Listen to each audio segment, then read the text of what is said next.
When I was younger, everybody told me not to be an actor. To this day, I say that to people who come up to me and say, I'm thinking of going into acting, what do you think? I say, absolutely not. It's a terrible idea, don't do it.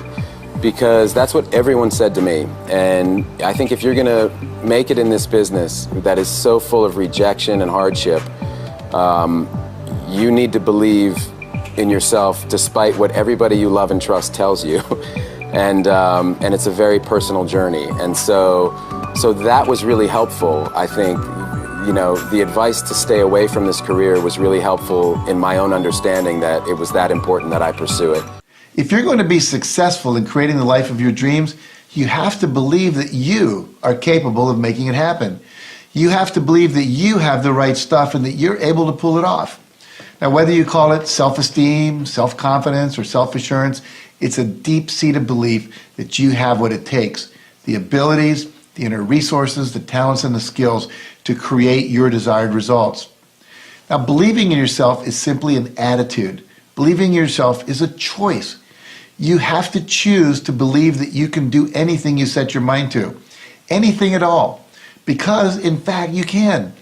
It might help you to know that the latest brain research now indicates with enough positive self-talk and positive visualization, combined with proper training, coaching, and practice, anyone can learn to do almost anything.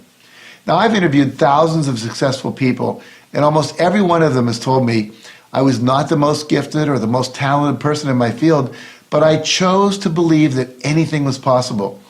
And because of that, I studied, I practiced, and I worked harder than the others, and that's how I got to where I am. You know, if Ruben Gonzalez, a 20-year-old living in Texas, hot Texas, can take up the luge, which is a winter sport, and become an Olympic athlete, if Bill Gates, who was a college dropout, can become a multi-billionaire, and Stephen J. Cannell, who was a dyslexic student who failed 3 grades in school, can become a best-selling author and a television producer, then you too can accomplish anything if you'll simply believe it's possible. So make the decision right now to believe that you create all of your experiences, because you do. Let's start creating the ones you want by believing you can. Sounds a little strange, but accepting this level of responsibility is uniquely and inevitably empowering.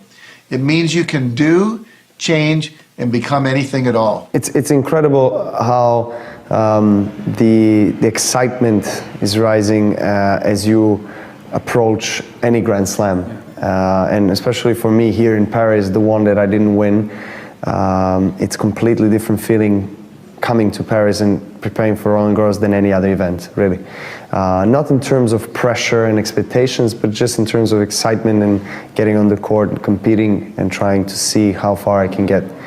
But that's something I look forward to, really. I mean, I've been building up and winning a lot of matches and putting myself in really position that maybe I never had before, prior to Roland Garros. So, hopefully this is the year. I can't guarantee anything. I can't predict anything. I can't say how the tournament is going to go, but I'm going to try to give myself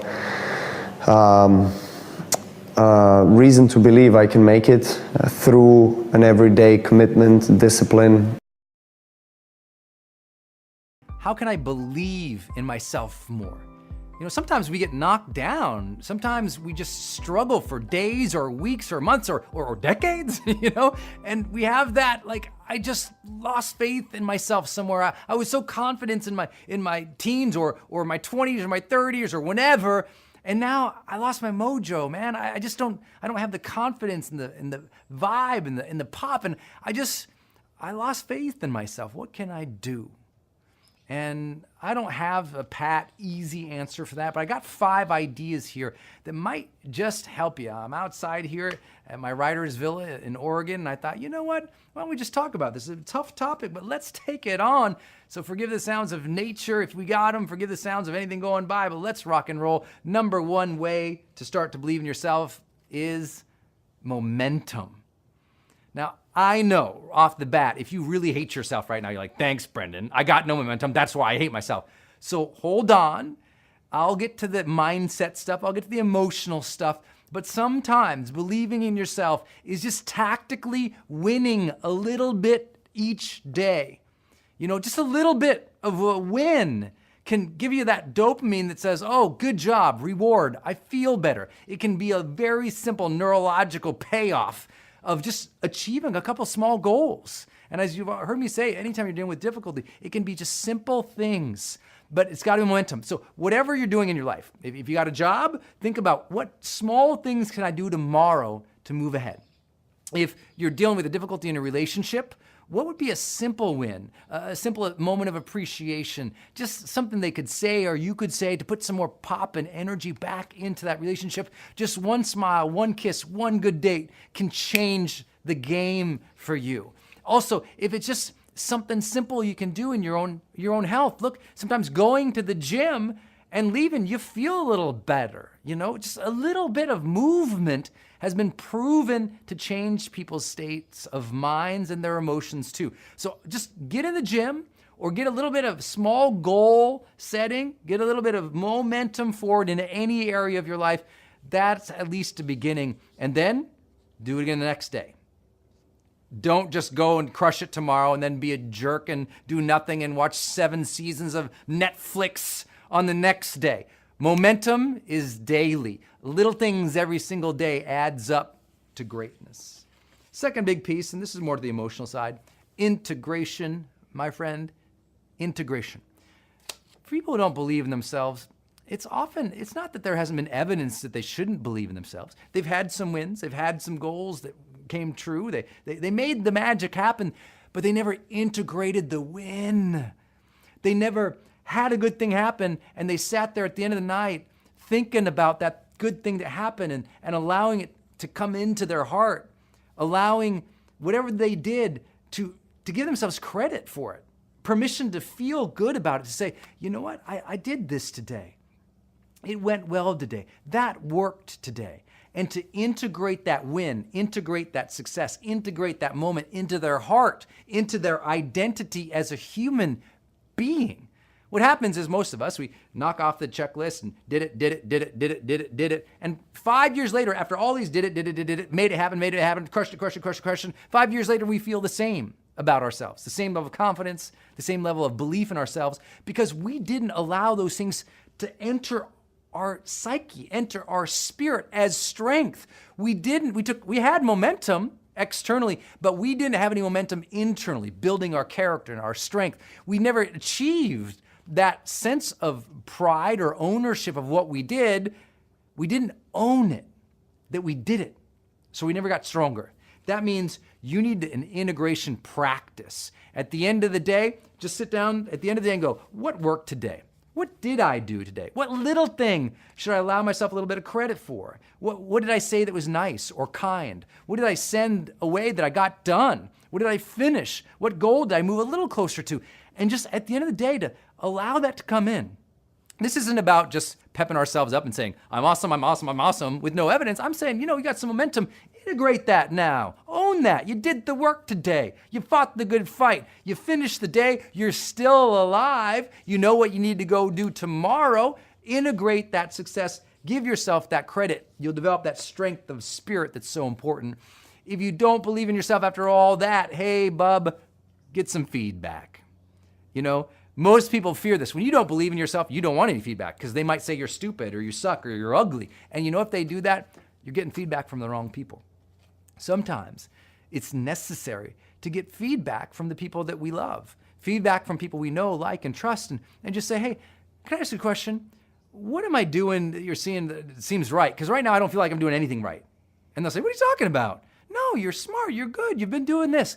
Sometimes people can give us feedback and help us see that we are doing better than we think.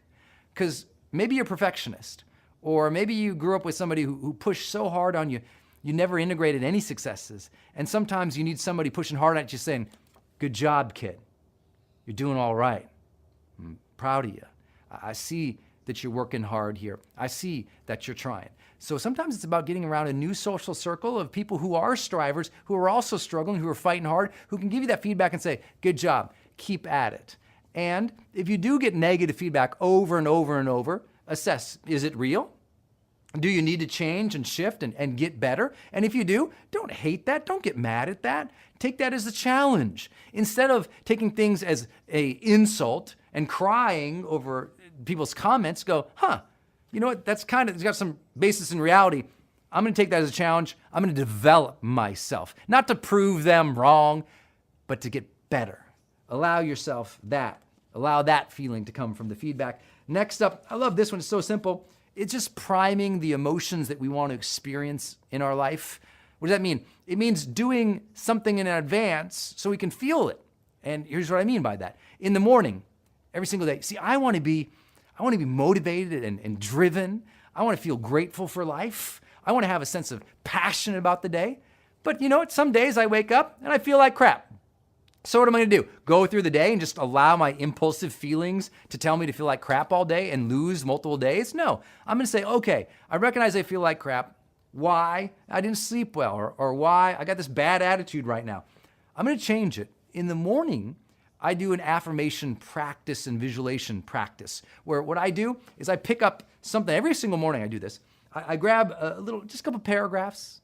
Maybe I read from my Bible. Maybe I read from one of my books or another book. It's a passage. I have a bunch of passages in my notes section of my phone too, if I'm on the road. And I'll just read it out loud, pretending that I'm like in my most passionate, happy place in my life. So I'll be reading out loud some Franklin Delano Roosevelt. I'll be reading out loud some Martin Luther King. I'll be reading out loud some Napoleon Hill, or reading out loud some Earl Nightingale, as loud as I can. And that voice activates a power, which activates an emotion, which activates my day. So you just got to prime the emotion. Or sometimes I'll be in the shower and I'll say, what can I do today, or what I'm going to do today that would bring a laugh? What can I do today that I'm excited for? And I'll just get my energy up. Like, don't wait to have good energy in life. Remember, as I always say, the power plant doesn't have energy, it generates it. You don't have happiness, you generate it. So choose to prime the emotions you want to experience in life. Cultivate it. Summon your energy versus hoping a good one lands on you, and you'll start to feel better about yourself and about life. And the last big one, you knew I was going to go there. Love. You already know the thing about love yourself, and maybe in some ways you've never allowed that. You've never noticed the beautiful things you've done in your life. So you've never allowed yourself to love yourself. But at some point, you've got to recognize that there's a love that's beyond you and beyond me and beyond your actions, and that love is whatever brought us here alive today. Some would say it's God's will and God's love. Some people it's the randomness of the universe. Some people it's nature. Some people it's whatever. But there is something way beyond us, and there's a way to access that and a way to honor that. And the way to honor that is to recognize that you are unique. About of 7 billion people, no one is like you specifically. And at least take that as a moment of saying, okay, I'm meant to live my uniqueness. I'm supposed to love the things that make me odd and weird. I'm supposed to love the things that make me strong. I was made this way, so let me honor what's good about that, and what's not good about that, let me work on that. Let me set a schedule to get better at that, so that I can not only honor what I've been given, but I can give something back too by getting better.